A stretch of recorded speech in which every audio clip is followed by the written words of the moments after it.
Now, after Corbin Burnes struck out the side in the Mariners' first, Gunnar Henderson led off the bottom half with his 15th home run of 2024. Then a few batters later, rookie Colt Kausner beat out a ground ball to second base. This allowed Jordan Westburg to score, giving Baltimore a 2-0 lead. In the top of the second, Seattle cut the O's lead in half. Luis Urias singled home Luke Raley. However, the O's responded, and McCann started things off by ripping his 5th double of the season the opposite way, allowing Jorge Mateo to score. Then, an inning later, Baltimore tacked on 2 more runs, following a Ryan O'Hearn home run and a Cedric Mullins single to right field. It was 5-1 Orioles after 3 innings. Now, the Mariners tried to mount a comeback as Luis Urias hit an RBI 2-bagger and J-Rod punched an RBI single to left. Now, in the 8th, Cedric Mullins put the cherry on top after driving in Colt Kausner, solidifying a 6-3 Orioles victory. Let's head over to the Bronx, where the Sox got things started in the second, as Corey Julks jolted a home run out to left field to get Chicago on the board first. Now, 2 batters later, Zach Remillard smoked a triple into the left center field alley. This plated Corey Lee and made it 2-0 Chicago. The Yankees tied it a half inning later as Jose Trevino singled home Rizzo and Torres, making it 2-2. Now, New York pulled away in the 4th and 5th innings on home runs off the bats of John Birdie and Aaron Judge. Birdie hit a 2-run shot in the 4th, and Judge cranked a 2-run home run in the 5th. Now, after giving up those 2 runs in the 2nd inning, the Yankee starter Carlos Rodon settled down and sat down sock after sock, ending his day after 6 full innings, giving up 4 hits, 2 runs allowed as I just mentioned, and 6 punchies. Now, in the end, New York won 7-2, capturing their 7th victory in a row.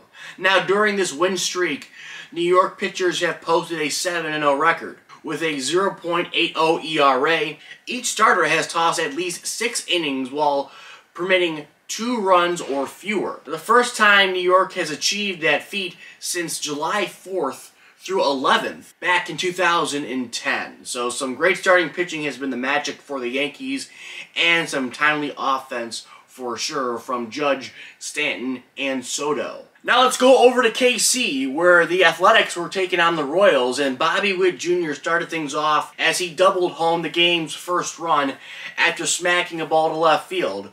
Michael Garcia scored on the play, then Salvador Perez plated Bobby Witt on a single to center field. It was 2-0 Royals. Now Tyler Soderstrom cut the Royals lead in half. His double scored Brent Rooker. It was 2-1 Royals. Now Kansas City extended their lead in the 5th from a double by Michael Garcia and a sac fly from Bobby Witt. This made it a 3-run Royals advantage. A Vinny Pasquantino triple plated Furman, Renfroe, and Massey. Then a Michael Garcia groundout allowed Isbell to score, making it 8-1 KC. Now, despite a 9th inning Brent Rooker 3-run home run, the A's still fell 8-4 at the hands of Kansas City in the end. Now let's head over to Southern California, where the Reds were taking on the Dodgers, and Andy Pages got the boys in blue on the board first after crushing his 5th home run out to left field, 357 feet to be exact. It was a 2-run shot. It plated Freddie Freeman and gave LA a 2-0 lead. Now the Reds got their first run after Santiago Espinal hit a double that scored Stuart Fairchild.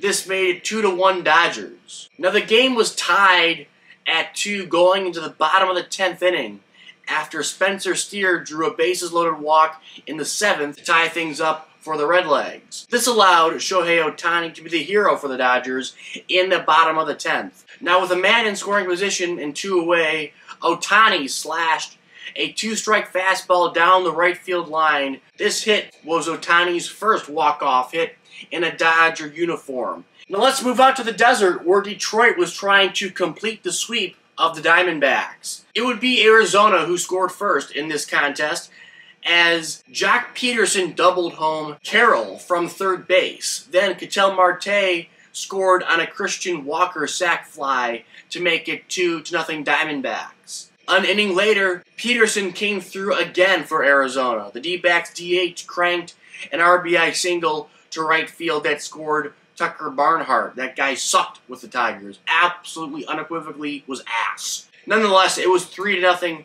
D-backs. Now Detroit got a run back on Spencer Torkelson's third home run of the season. That came in the third inning. The 428-foot shot made it 3-1 Arizona. This was a shot, by the way. Good to see Spencer Torkelson's bat heating up for sure. Detroit would mount a comeback in the late innings. First, Javier Báez hit an RBI single to left field, which scored Winsel Perez. Then a Matt Vierling doubled.